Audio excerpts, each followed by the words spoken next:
Today we will talk about managing the lead time frontier. In this chapter we will answer 3 questions. What is time-based competition? How does time-based competition link to other initiatives? What is the purpose of time-based competition? Time-based competition. This slide highlights the shift in focus from cost reduction and quality improvement to competing on time as a source of competitive advantage in business improvement efforts. While cost reduction and quality improvement initiatives have yielded significant benefits for organizations, most of the obvious opportunities for improvement in these areas have been exhausted.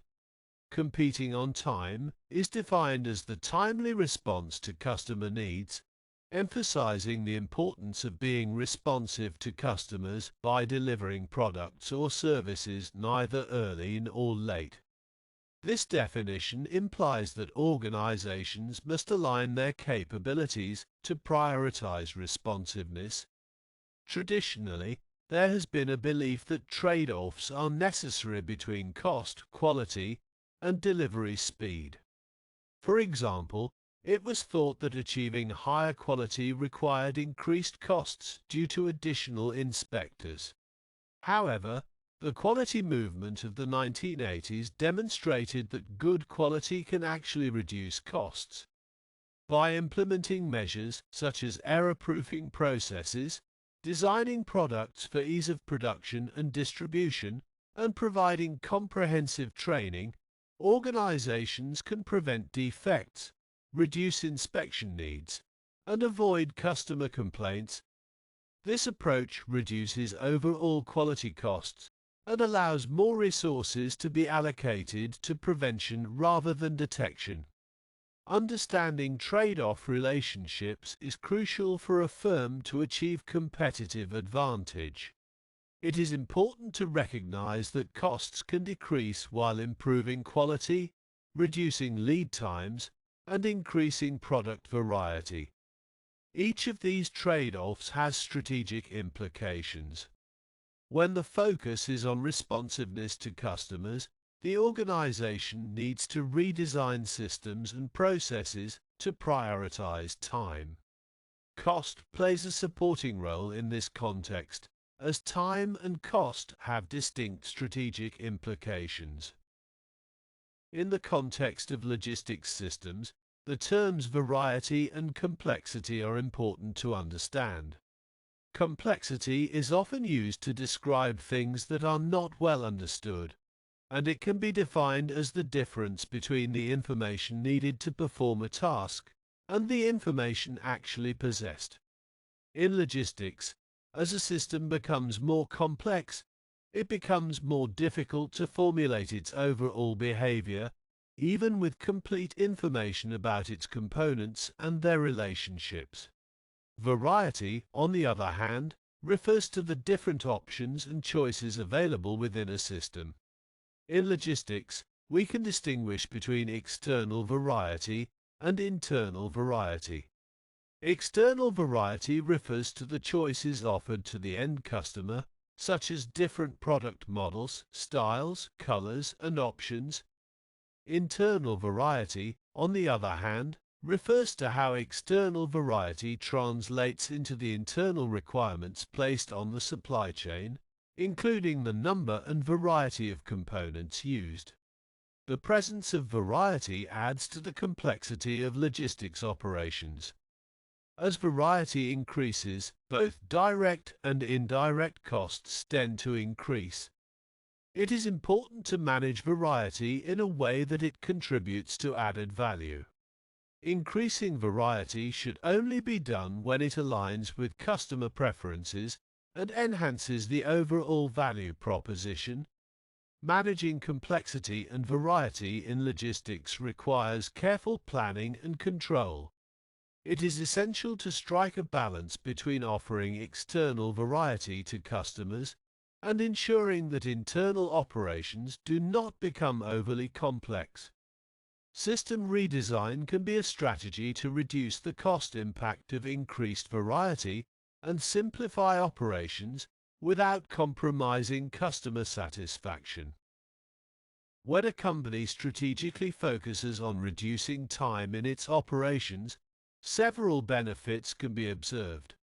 The first noticeable benefits are typically shorter cycle times and faster inventory turns. This means that the company can complete its production or service processes more quickly, leading to faster turnover of inventory and reduced holding costs. In addition to these immediate benefits, attacking the sources and causes of delays in operations can also have a positive impact on quality. By streamlining processes, eliminating bottlenecks, and addressing inefficiencies that cause delays, the company can reduce the occurrence of defects in its products or services. When customers' needs are met more quickly, there is a higher likelihood of delivering a product or service of higher quality. As a result, when a company focuses on time reduction, it often experiences both time-related benefits, shorter cycle times, faster inventory turns, and cost-related benefits, lower overhead costs. The costs associated with breakdowns, delays, and inefficiencies in the system are minimized or eliminated, leading to cost savings for the company. Moreover, by improving the speed of operations and reducing delays, the company can enhance customer satisfaction by delivering products or services in a timely manner. There are several ways in which a company can leverage time to meet customer needs more effectively and add value to their offerings. Let's examine each opportunity in more detail. Increased responsiveness to customer needs.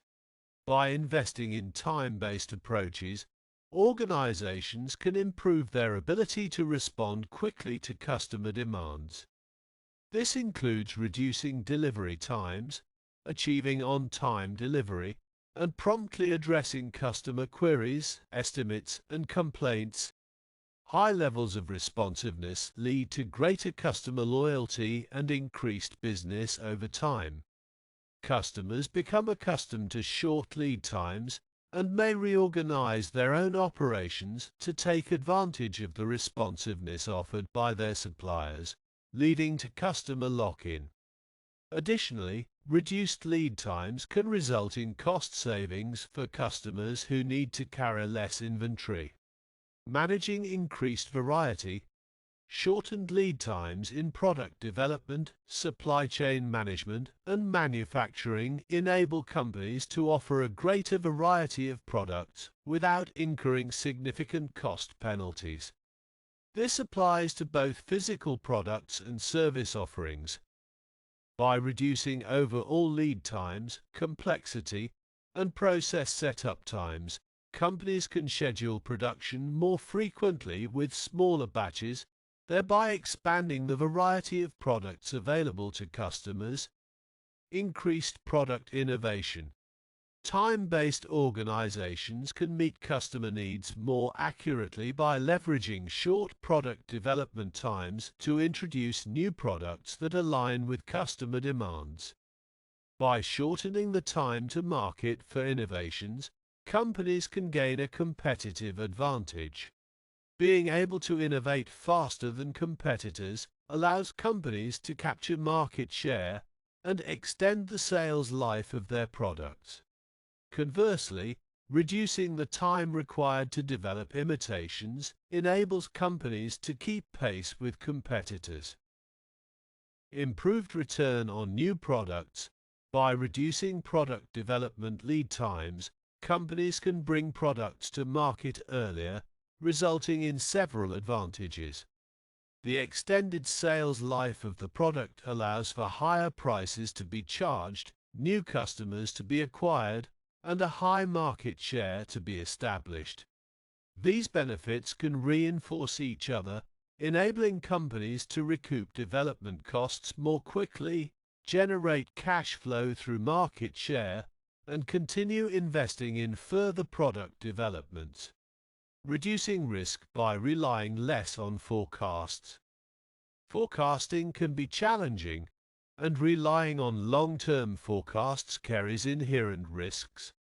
Time-based initiatives aim to minimize the dependence on forecasting by reducing production lead times and shortening the period of demand uncertainty. By forecasting over shorter time periods, companies can improve the accuracy of their forecasts, reduce the risk of stock-outs or obsolete stock, and free up working capital. In product development, shorter lead times also reduce risk by allowing for more certain product specifications, increasing the chances of market success. Ultimately, the goal is to reduce production time to align with the lead time given by customers. This eliminates the need for forecasting and enables production based on actual customer orders, significantly impacting the efficiency and effectiveness of operations. By strategically using time, companies can enhance their responsiveness, manage variety, foster innovation, improve returns on new products, and reduce risk. These time-based approaches contribute to meeting customer needs more efficiently and effectively while adding value to the organization's offerings. It is important to reduce the costs and improve the productivity by eliminating non-value-added time in processes. Wasted lead time and unnecessary tasks that do not add value in the customer's eyes should be identified and eliminated. By doing so, companies can achieve several cost-saving benefits. Reducing the need for working capital by increasing the speed of flow through processes and eliminating unnecessary steps and wasted time, companies can reduce the amount of money tied up in the system. This is primarily achieved by lowering inventory levels, including raw materials, work in progress, and finished goods. Lower inventory levels result in reduced working capital requirements. Additionally, by producing goods based on actual customer orders rather than making to stock, the risk of obsolescence is reduced, further improving returns on working capital. Reducing the need for plant and equipment capital. As processes become more visible and inventory levels decrease, opportunities to minimize capital expenses become apparent. This includes removing equipment that is not employed in activities that add value. For example, companies can eliminate racks and pallets used to store inventory and purge unnecessary equipment in offices, stores, and production. By disposing of superfluous items, companies can recover capital and free up floor space for more productive uses. Reducing development costs. Shortened lead times in product development can be achieved by eliminating rework and reducing distractions from unnecessary projects. By using development resources more effectively, companies can reduce the time spent on a given project, leading to cost reductions. Reducing quality costs. A key aspect of improving quality is reducing the time between an error being made and the problem being detected. By reducing lead times, companies can speed up the feedback process, enabling quicker detection of errors. This results in smaller amounts of products being affected by errors, leading to reduced quality costs. To maintain consistent responsiveness and quality, time-sensitive organizations need to strive for continuous improvement. This involves quickly detecting defects and errors, identifying their root causes, and implementing effective solutions to prevent their recurrence. This slide discusses the limitations and barriers associated with implementing time-based approaches to logistics management. Here are the key points. Not all operating environments require speed. Some product demand is highly predictable, such as high-volume, low-value commodity products. In these cases, planning well in advance and processing without a particular emphasis on speed is sufficient. Some customers may also place less value on speed if they can order well in advance of delivery. In such situations, delivering before the parts are needed can lead to unnecessary inventories. Customers may also trade off speedy delivery against ordering in advance to avoid costs associated with expedited shipping. Distribution of costs in the supply chain. Speeding up logistics processes, such as just-in-time deliveries, can generate significant costs for suppliers, while customers reap most of the benefits, such as reduced process inventories and rapid delivery. This cost distribution issue can create challenges in implementing time-based logistics management. Companies need to consider the overall costs and benefits and ensure that the costs are justified by revenue opportunities in the current market circumstances. Limited occurrence of superior performance. Time-based approaches may lead to superior performance on a limited number of occasions.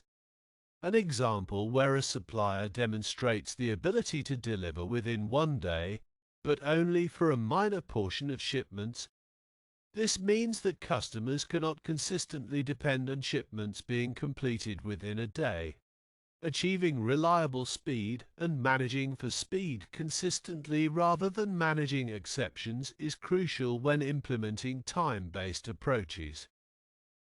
Okay, now we have P/D ratios and differences. What are P&D times and why are they important to logistics strategy? Using time as a performance measure in a time-based approach to managing processes. This slide explains how time can be used to measure the performance of the supply pipeline, focusing on two key measures, P time and D time. Here are the key points. Time is an absolute measure. Unlike cost and quality, which can be subjective and open to interpretation, time is a universally understood measure. It provides a clear and objective metric for evaluating performance. Customers often associate the price they are willing to pay with the speed of delivery, emphasizing the importance of time in the customer's perception of value. Complexity of cost and quality measures. Cost measurement can be complex and easily misunderstood. Actions taken to save costs in one part of the supply network can lead to extra costs elsewhere, highlighting the interconnected nature of costs. Quality measures also have multiple dimensions and interpretations, making it challenging to define and evaluate quality comprehensively. Statistical approaches are often required, which may not be easily understood by individuals without specific training. Clarity and understanding of time. Time is a measure that everyone can understand. Clocks provide a standardized unit of time, seconds, minutes, hours, making it accessible to all individuals across an organization. With minimal training, people can measure the performance of a process or activity using time as a metric. This enables comparisons with competitors and the customer's set targets, and allows assessment of performance improvement over time. Identifying opportunities for improvement. By using time as a measure, individuals can easily identify where time is lost in a process and assess the value-added nature of each step. This visibility helps in translating data into opportunities for time and cost reduction. Focusing solely on cost analyses does not provide insights into where time can be saved. P-time, production time. P-time is a measure of the total time it takes for a product to go through the supply pipeline, including the source, make, and deliver lead times. It starts from the moment a new order is raised and encompasses all the processes necessary to make and deliver the product. Initially, the starting point can be set as the time the order is received. However, to improve the measure, it is suggested to measure from when the customer realizes their need for the product, and the end point is when the customer receives the product. By considering the customer's internal processes, opportunities for improvement and strengthening the competitive position can be identified. D-time, demand time. D-time refers to the time for which customers are willing to wait to have their demand fulfilled. D-time can vary significantly depending on the context.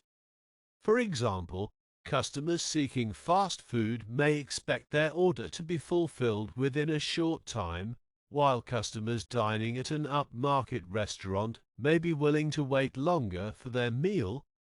D-time is specific to each customer and their expectations. Different industries and products have different D-time requirements, and supply chains need to be organized accordingly to meet those expectations. The passage further highlights that the supply chain must be designed and managed differently based on the D-time requirements. For example, manufacturers of premium cars may have longer lead times for delivery, while manufacturers catering to customers with shorter D-times face additional challenges in managing the supply chain.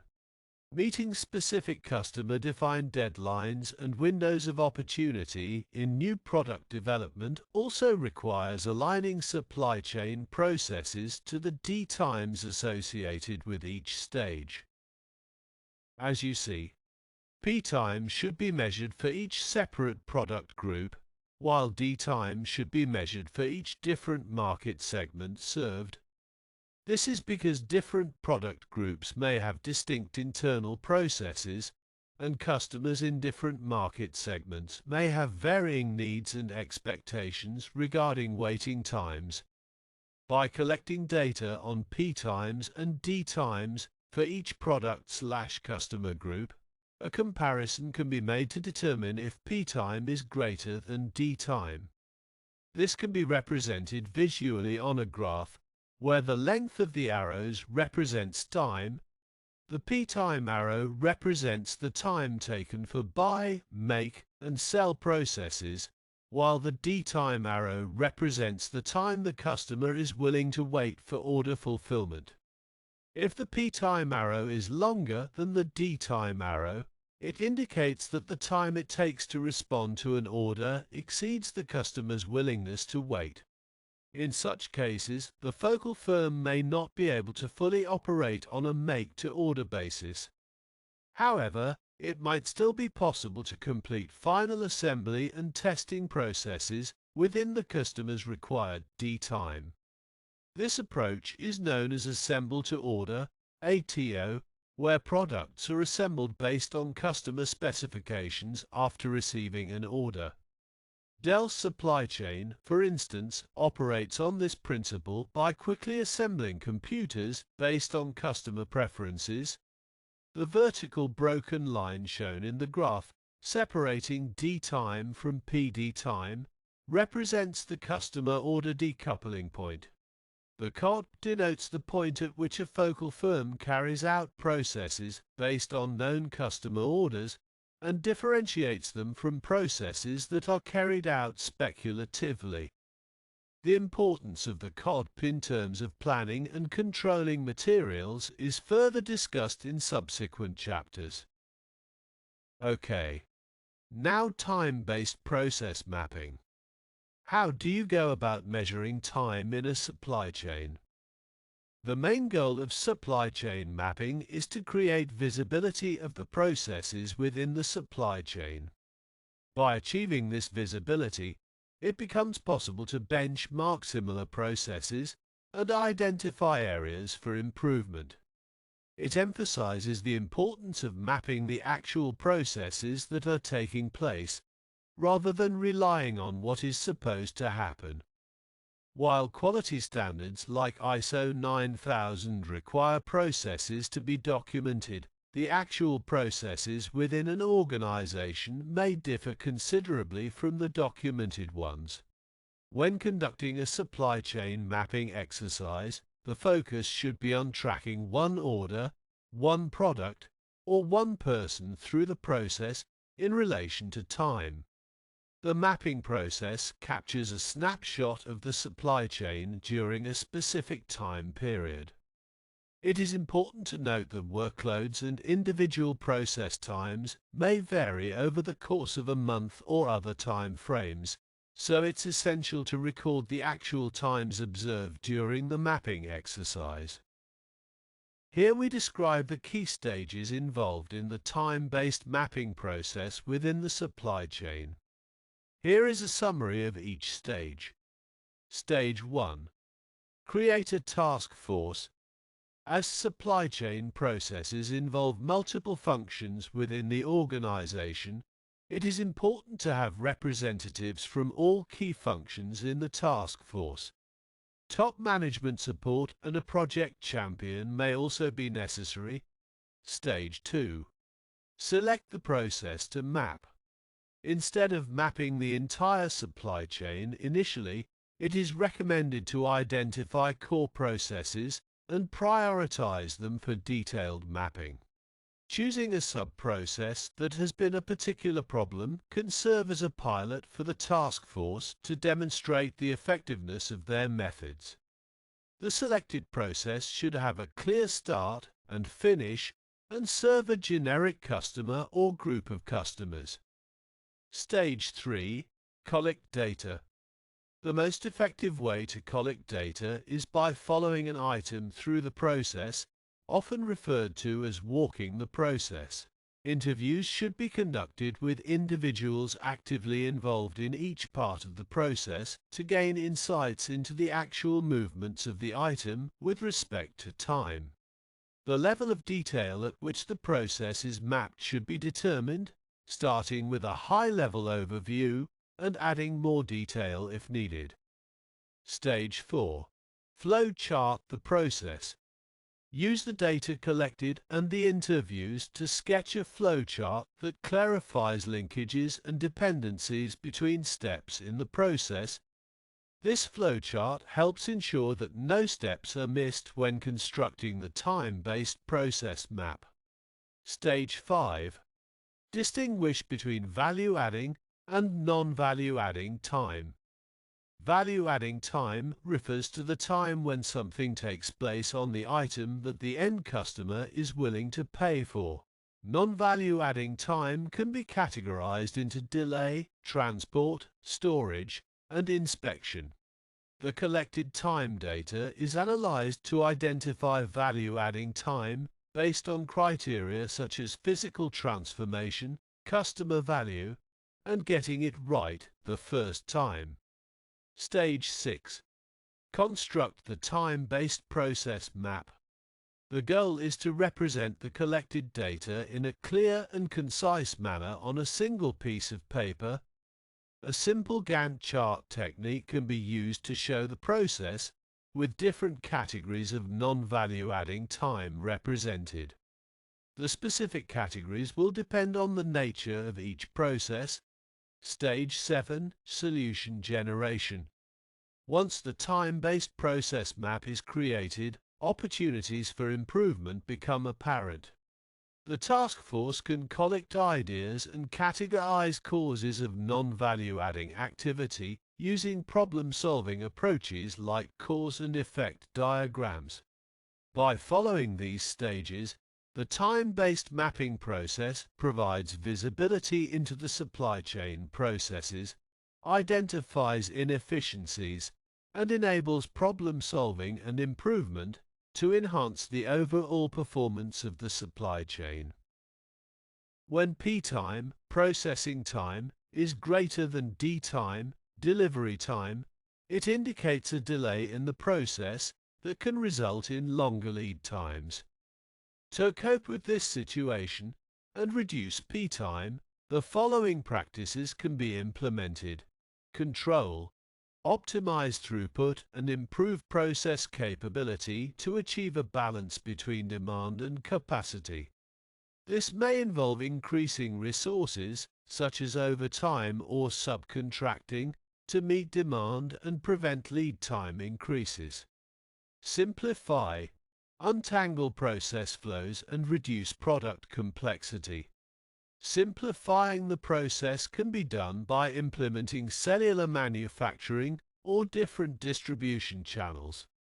Reducing product complexity involves minimizing the number of pots and standardizing components across products. Compress, streamline the process steps to eliminate waste.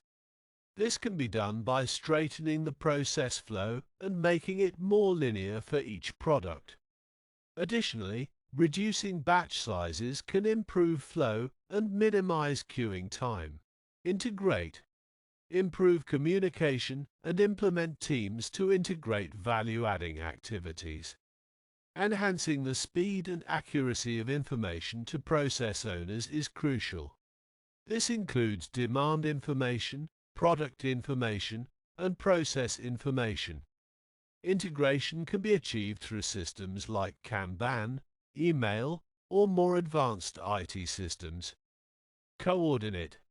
Reorganize value-adding activities to be done in parallel or in a more optimal order. Running activities concurrently reduces lead times, and rearranging the sequence of activities can improve efficiency and resource utilization. Automate. Automation should be considered after implementing the previous practices. It involves using robots and IT systems to speed up processes, particularly in bottleneck steps. The goal is to improve process capability, reliability, and speed. By implementing these practices, organizations can reduce P-time, optimize lead times, and improve overall process efficiency within the supply chain. Thank you for watching. If you liked this video, please like and subscribe to channel.